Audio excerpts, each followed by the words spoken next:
Welcome everybody to the brand new Wisconsin map for American farming. This is going to be the start of our brand new dairy farm series. I got myself a 3500 dually, so we'll definitely not have to worry about anything related to towing unless we get a recall. But we are going to do a quick little map overview just to kind of see what the new place looks like, and then we're going to show you guys the big dairy farm that I have pretty much bought for an arm and a leg in my life savings.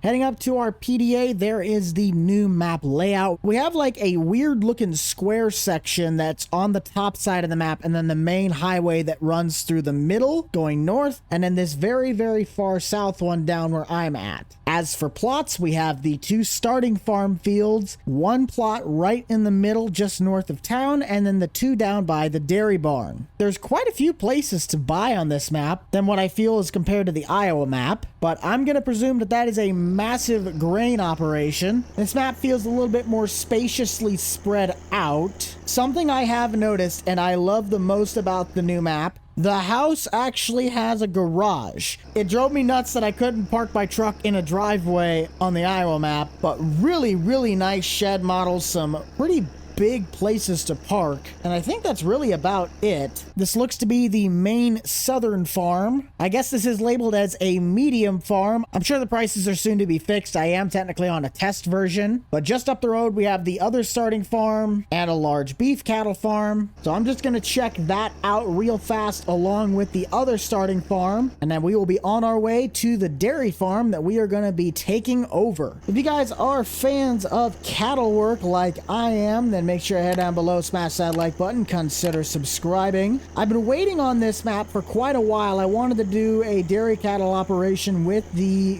forage chaff, and now that the map's coming out, we really can get this thing underway. I suppose the beef cattle is on the left, and then this is the other starting farm. Wisconsin is very, very heavy on its dairy cows. As you know, they don't call them the cheeseheads at the Packers for nothing. But this is starting farm number 2, if you are going to be picking that. I believe I started with starting farm number 1, and boom, look at that. House has a garage. Already love it. But the barn selection is pretty dang nice, and there's a lot of different terrain differences on the farmyard. Let's jump across to the big beef operation and see what they got going on over there. Man, that is a huge cattle stall. Kind of got some of the same sheds. Bro, how big is this place? Okay, there's the feedlot. There's our shed that we have back on the big time operator farm. Why does this house not have a garage? Do have fuel barrels, big shed, big grain storage, and does this thing apparently have hog barns built in? I don't think I've ever seen that before. And then there looks to be the calving pen. Very, very nice. Now I just got to figure out how on earth I'm going to get to the other farm. Got to take a left and then take another left around the bend. Got it. Jeez, look at those hills. A little homestead. I'd like to live there. Out in the country. Don't have any neighbors other than a giant grain leg system. Living out in the wilderness. I'd presume the maps are the same size, but this one just feels like it has a little bit more character to it. Got a massive creek bed that apparently goes right alongside the other starting farm. And there's another big place. Holy cow.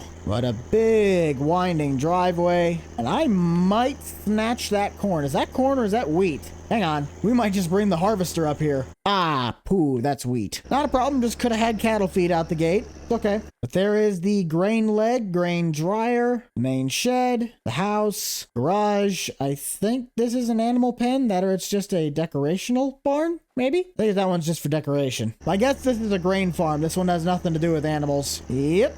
That's what it looks like. And since I own this place, I'm going to top off with diesel. Getting a little low. And there you have it. The basic rundown of the brand new Wisconsin map. Obviously, there's a lot more to see. Once the map is out to you guys, I am sure you will fully enjoy it if it is not already. I haven't really kept up on that, but yes. Let's meet back at the new dairy farm and check out what all is going to be happening. I'm pretty dang sure I spent close to $8 million on this place, but the good news is I'm a little bit further ahead of the game than probably some other farmers. First look at the farmyard. We do have a grain leg that I highly doubt that we're going to use because we are not doing any sort of row crop. We got a cab over semi with, I think that's a milk tank, and the cattle trailer. Also could just walk around. That might be a little bit better for us anyway. Land all vertical till. That'll be nice to get in seed bed. And then 2 Meyer forage wagons. manure pit. That is the calving pen. And then there is our main dairy barn. I think we got 60 Holstein cattle with this, and they do already have food, so we don't need to worry about it immediately, but we will need to get on the food operation as soon as possible. There is the massive harvester silos that we'll be using to convert our corn chaff into food TMR for the cows, which will go into this mixing wagon. Very nice. 2 hay racks, a baler. Oh, sweet. We got a primary tillage. So DMI ripper, not very big, but it'll get the job done. A rake and a pull behind mower and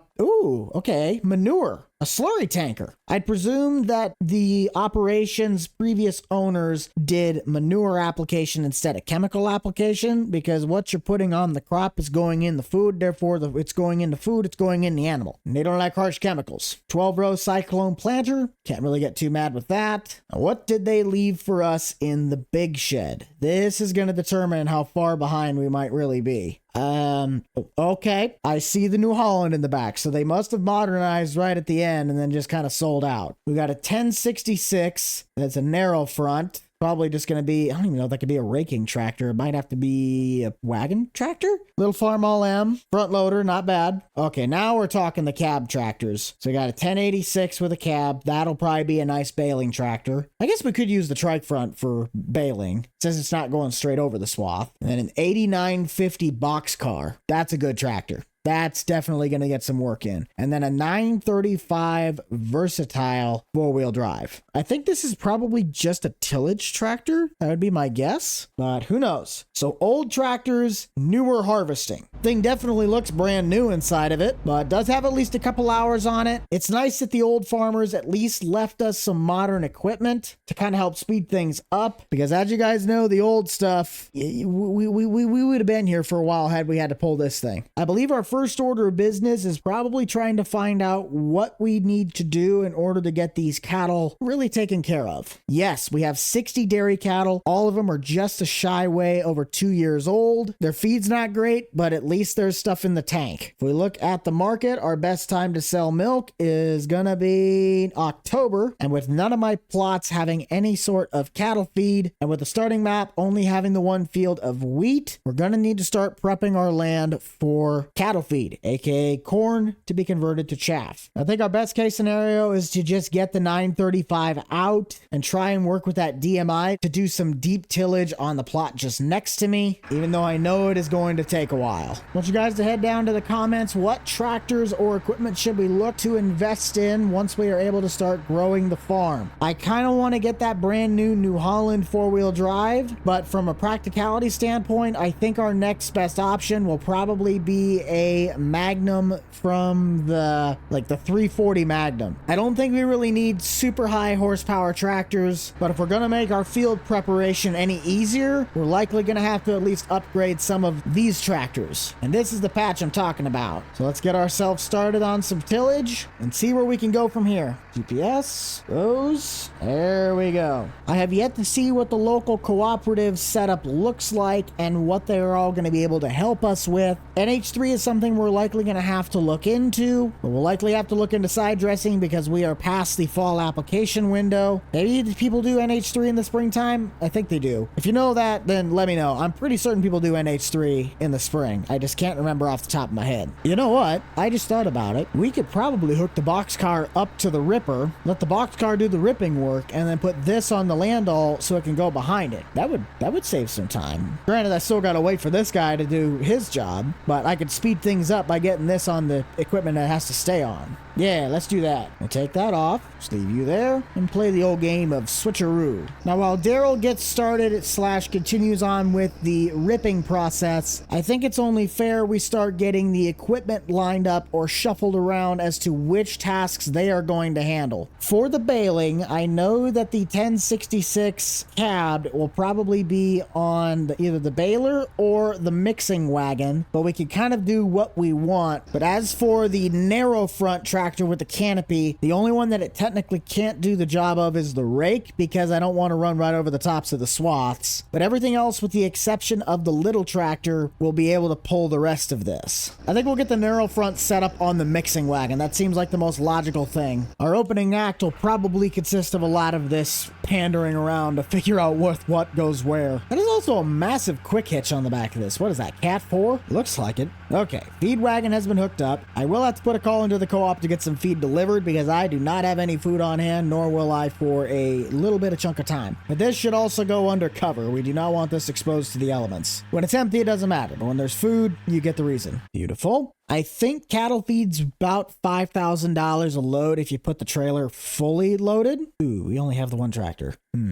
I think we'll wait on that one for a bit. Let's take care of trying to get the cattle feed a little bit more topped off than it already is, so they are not waiting. While working with cattle is not my main forte, it is a content wheelhouse that I am pretty familiar with due to my Bucked Up Hay series on my other channel. If you guys have better knowledge on how this process actually works, feel free to comment down below. But going through town is kind of interesting. The main street splits the two portions in half. There is our animal dealer, and then the residentials are all just kind of packed in behind the main downtown strip. Whether I'm going to be able to rent the feed trailer is still up for grabs, but I'll talk to the guys at the office and we'll see whether or not we can come home with a trailer or not. Better yet, how that's going to work.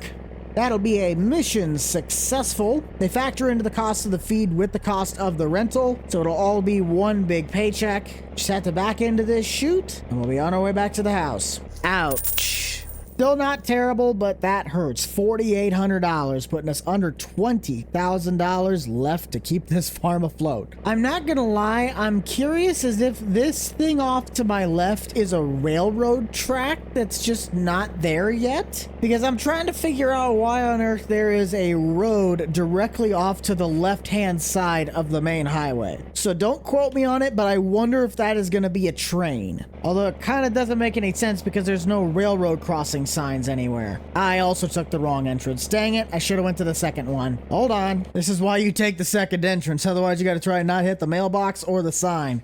Think I got it? Yeah. I don't know exactly where the feed bunker is for this, but I have found you can do a little bit of a cheeky move. Drop the pipe and swing it through the opening. Right? Yeah, there it is. Come and get it, Bessie. I would think this mixture would put us at least close to half. That's my hope. Just about done, and... ooh, maybe a little bit under, but that's about as close as we're gonna get. Let's get this delivered back, and we'll check in on where Daryl is with the tillage and if it's worth it to send the Landau out yet. It's not looking promising, but he's definitely making headway. Gotta say, this tractor sounds good. It also turns, like, absurdly sharp. I don't know if that's just me or not, but this thing, it seriously does. It turns super sharp. Okay, Daryl, where are you at? He's making pretty good progress. I might be able to get started behind him and just kind of go slow. That tractor would have GPS running, or at least an AB line. This thing, there's no GPS in this. So by old school rules, pick a thing in front of you and just drive as straight as you can towards it. That's why we're not using this as the planter tractor. What on earth is this tillage pattern? What the? Hold up. I can't even see what he's done to it because tillage doesn't register. Oh, wow. That would, I bet if I looked at that on the farm sim map, I would be wanting to cuss this dude out right now, but I'm not going to because I'm a responsible human being.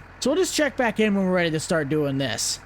Wait a minute. Sir, we might have a problem. Might need to call the power company. I should go touch it. I'm gonna touch it. I'm gonna touch it. Just kidding. I'm not that dumb. Hopefully. Guess I could do the smart thing and kind of just ride along with them to see where he's at. It probably doesn't help that I'm using a tractor. It doesn't have a very wide turning radius and a piece of equipment that's not that wide. Middle of the field's definitely starting to work itself out, but I'll have to send him around the headlands. You're supposed to do the rows first when you do tillage, and it's technically supposed to be across the rows, not straight on. Sadly, I'll have to pay the price for realism, but hey, we'll get a crop roost, right? Looks like we just got the go-ahead from Daryl. He's gonna start ripping around the headlands. I'm gonna maybe work a little slower than I know I can, but that'll give him time to just try and catch up since he's not able to go as fast to work as much land as I am. He's gonna have to do quite a few headland passes, but whatever it takes to get the job done right is all I'm looking for. Let's just try and pick our object to go straight towards, and I think I'm gonna go to that one green tree just to the right of the two on the left. That makes no sense. Cam, you might know how to zoom into that, and we'll keep on rolling. Other than taking care of our tillage, I think that's really about all we have for you guys today on our first rendition of the Wisconsin Wisconsin dairy farm. I will be creating a playlist for this, so you guys can check out in the top right-hand corner of your screen. Make sure to keep it light, keep it loose, keep it fresh, and most importantly, keep it fun. This is Squad Farms out. Peace.